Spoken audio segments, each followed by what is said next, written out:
এই আমের সিজনে আমের দই, আমের চাটনি, আমের লস্যি অনেক কিছুই তো ট্রাই করেছেন। এবার একবার এই আমের ফালুদাটা চেখে দেখুন। Hello everyone, welcome to my channel. চলুন আজকে বানাচ্ছি ম্যাঙ্গো ফালুদা। ম্যাঙ্গো ফালুদা বানানোর জন্য আমি এখানে ফালুদা মিক্স কিন্তু রেডিমেড নিয়ে নিয়েছি। দেখুন প্যাকেটটাতে। এখানে আমি তার সাথে নিয়েছি গোটা একটা আম, আর গার্নিশিং এর জন্য কিছু ড্রাই ফ্রুটস, বেদানা এবং নাটস কিছু। আর তার সাথে নিচ্ছি দুধ। এখানে 500 ml দুধ আছে। ফুল ফ্যাট মিল্ক নিয়েছি আমি। প্রথমত আমরা দুধটাকে জাল করে নিচ্ছি। এখানে 500 ml দুধের সাথে 250 ml মানে তার অর্ধেক আমরা জল ব্যবহার করব। এবারে দুধটাকে কিন্তু ফুটতে দেব। প্রথম জাল হওয়ার পর, প্রথম যখন ফুটে আসবে, তারপর কিন্তু আমরা গ্যাসের ফ্লেমটা লো করে দেবো। প্রথমে হাই ফ্লেমে আমরা দুধটাকে ফুটতে দেবো কিছুক্ষণের জন্য। এখানে কিন্তু কনস্ট্যান্ট নাড়াচাড়া করতে হবে দুধটাকে। এই ম্যাঙ্গো ফালুদা কিন্তু আপনারা বাড়িতেও তৈরি করতে পারেন। যে ফালুদা নুডলসটা হয় সেটা কিন্তু আপনারা বাড়িতে সহজে বানাতে পারেন। সেটা রেসিপি আপনাদের সাথে শেয়ার করে দেব। এখানে দুধটা জাল হয়ে গেছে, আমার প্রথম অলক উঠে গেছে। এখন দেখুন আমি যে মিক্সটা ছিল প্যাকেটটা কেটে একটা বাটিতে নিয়ে নিয়েছি। সেই রেডি মিক্সটা, ফালুদা মিক্স যেটা, সেটাকে আমরা দুধের মধ্যে অ্যাড করে দেব। এখানে অ্যাড করে কন্টিনিউয়াস কিন্তু নাড়াচাড়া করতে হবে, তা নয় কিন্তু লেগে যাবে। এক জায়গায় লেগে গেলে ছাড়াতে কষ্ট হবে। কন্টিনিউয়াস কিন্তু নাড়াচাড়া করতে হবে এটাকে। এটা একটু টাইম টেকিং, ঠিক আছে, কিন্তু একটু ভালো খেতে হলে একটু ধৈর্য তো ধরতেই হয়। তাই এখানে কিন্তু কন্টিনিউ নাড়াচাড়া করতে হবে। এখানে কিন্তু নাড়াচাড়া করার সময় একদম তলানিতে লাগিয়ে নাড়াচাড়া করতে হবে, না হয় কিন্তু লেগে যাবে নিচে। সেই জিনিসটা খেয়াল রাখতে হবে। দুধের মধ্যে যেহেতু আমাদের মিক্সটাতে কর্নফ্লাওয়ার আছে, সেই কর্নফ্লাওয়ারটার জন্য কিন্তু নিচে লেগে যাওয়ার সম্ভাবনাটা থেকে যায়। তো আপনারা নিজেরা খুব ভালোভাবে নিচ থেকে নাড়াচাড়া করবেন। নিজের হাতাটাকে নিচে নামিয়ে একদম ডুবিয়ে তলানিটাতে যেন লাগে সেইভাবে নাড়াচাড়া করবেন। এখানে দেখুন যেহেতু কর্নফ্লাওয়ার দেওয়া আছে, তো খুব তাড়াতাড়ি এটা ঘন হয়ে যায়, 10 থেকে 15 মিনিট সময় লাগে। এখানে দুধটাকে আমরা 1/3 করে নেব। নিয়ে তারপর কিন্তু যখন দেখবেন একটু ঘন হয়ে আসছে বা একটু ক্রিমি ভাব চলে আসছে, তখন আমরা দুধটাকে কিন্তু নামিয়ে নেব। তার আগ পর্যন্ত কিন্তু কন্টিনিউ নাড়াচাড়া করতে হবে। যদি আপনারা একটু লিকুইড ফর্ম রাখতে চান তাহলে খুব বেশি ঘন হওয়ার আগে নামিয়ে নেবেন, কেন কি এটা ঠান্ডা হলে কিন্তু অনেকটাই জমে যাবে। এখানে মোটামুটি দেখুন আমার অনেকটাই ঘন হয়ে গেছে। এবার আমি নামিয়ে নিচ্ছি। এই মিক্সটাতে কিন্তু chia seed, nuts, dry fruits কিছু কিছু মেশানো থাকে। তো আপনারা চাইলে নিজে থেকে আলাদা মেশাতে পারেন, বা এইভাবে এটা যেভাবে আছে সেইভাবে কিন্তু ঠান্ডা করে আপনারা খেতে পারেন। এখানে আমি একটা বাটিতে নিয়ে নিয়েছি। আমি 2 ঘন্টার জন্য এটাকে ফ্রিজ করে দেবো। আর গার্নিশিং এর জন্য বাকি রেডি করে নিচ্ছি। এখানে আমটা আমি কেটে নিচ্ছি, বা আপনারা গার্নিশিং এ যা পছন্দ করুন সেগুলো আপনারা ব্যবহার করতে পারেন। আমি এখানে ড্রাই ফ্রুটস, বাদাম, আলমন্ড, কাজু ওইসব নিয়েছি। সাথে আম নিয়েছি, বেদানা নিয়েছি, চেরি নিয়েছি। এখানে আমি আমটাকে ছোট ছোট টুকরো করে কেটে নেব। আর সাথে আমি দুটো রোজ বানিয়ে নিয়েছি গার্নিশিং এর জন্য, উপর দিয়ে টপ টপে দেওয়ার জন্য। তো সেটা যদি আপনারা পারেন তো ঠিক আছে। আমি তাও প্রসেসটা দেখিয়ে দেবো কিভাবে বানাতে হয় রোজ। খুব ইজিলি কিন্তু রোজ বানানো যায়। এখানে আমি আমটাকে ছোট ছোট করে কেটে নিচ্ছি। যারা এখন আমার চ্যানেলটি সাবস্ক্রাইব করেননি, প্লিজ তাড়াতাড়ি গিয়ে আমার চ্যানেলটিকে সাবস্ক্রাইব করে পাশে থাকা বেল আইকনটি প্রেস করে দিন, যেন আমার নতুন নতুন ভিডিওর আপডেট সবার আগে আপনারা পেয়ে যান। প্লিজ সাবস্ক্রাইব করে সাপোর্ট করুন, তাহলে অনেক ভালো ভালো অনেক সুন্দর সুন্দর রেসিপি আপনাদের সাথে কিন্তু শেয়ার করব আমি। এখানে আমটা এক পিঠ আমি কেটে নিয়ে নিচ্ছি ছোট ছোট টুকরো করে। এখানে দেখুন ম্যাঙ্গো রোজ কিভাবে বানাতে হয়। একদম সরু সরু করে পিস করে নিচ্ছি। যতটা সরু করতে পারেন ততটা কিন্তু দেখতে সুন্দর হয়। এখানে যেহেতু পাকা আম, খুব বেশি পেকে গেলে কিন্তু ওটাতে আবার হবে না, একটু শক্ত ভাব থাকা দরকার। এখানে আমি সরু সরু করে কেটে নিয়েছি। নিয়ে এবার চপিং বোর্ডটাকে একটু ক্লিন করে নিচ্ছি। শুকনো ভাবটা থাকলে কিন্তু রোস্টটা বানাতে সুবিধা হবে। এখানে একটা টিস্যু দিয়ে আমি ক্লিন করে নিয়েছি। এবারে দেখুন রোস্টটা কিভাবে করতে হয়। এতগুলো পিস একসাথে রোস্ট করা পসিবল না, তাই আমি কমিয়ে নিচ্ছি। যা পিস আছে সেগুলোকে এভাবে ছড়িয়ে দেব। যেমন কি বলে, যেমনি তাসের পাতা খেলে সেভাবে কিন্তু এটাকেও ছড়িয়ে দিতে হবে। দিয়ে এবার এক সাইড থেকে কিন্তু খুব হালকা হাতে ফোল্ড করতে হবে।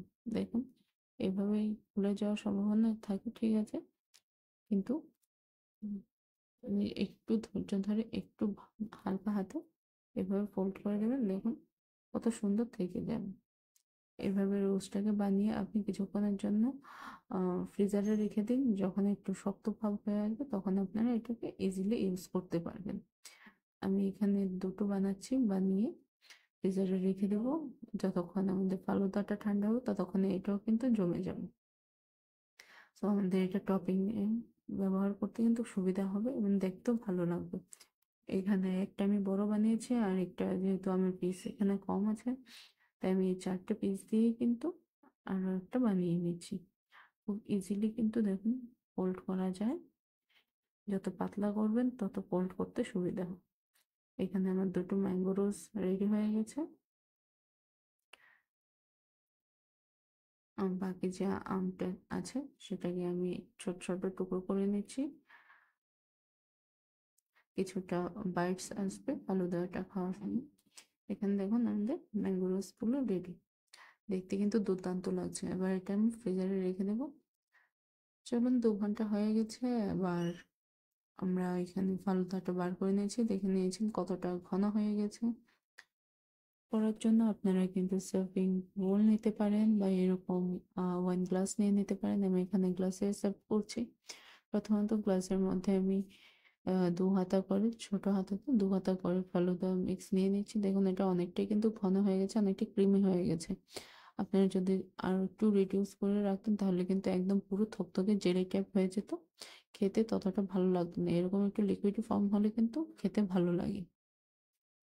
এরকম 2 হাতা করে দিয়ে তার উপর থেকে কিছুটা আমি চিয়া সিড দিয়ে দিচ্ছি। চিয়া সিডটা আমি ভিজিয়ে রেখেছিলাম, সেটা আপনাদের সাথে দেখানো হয়নি।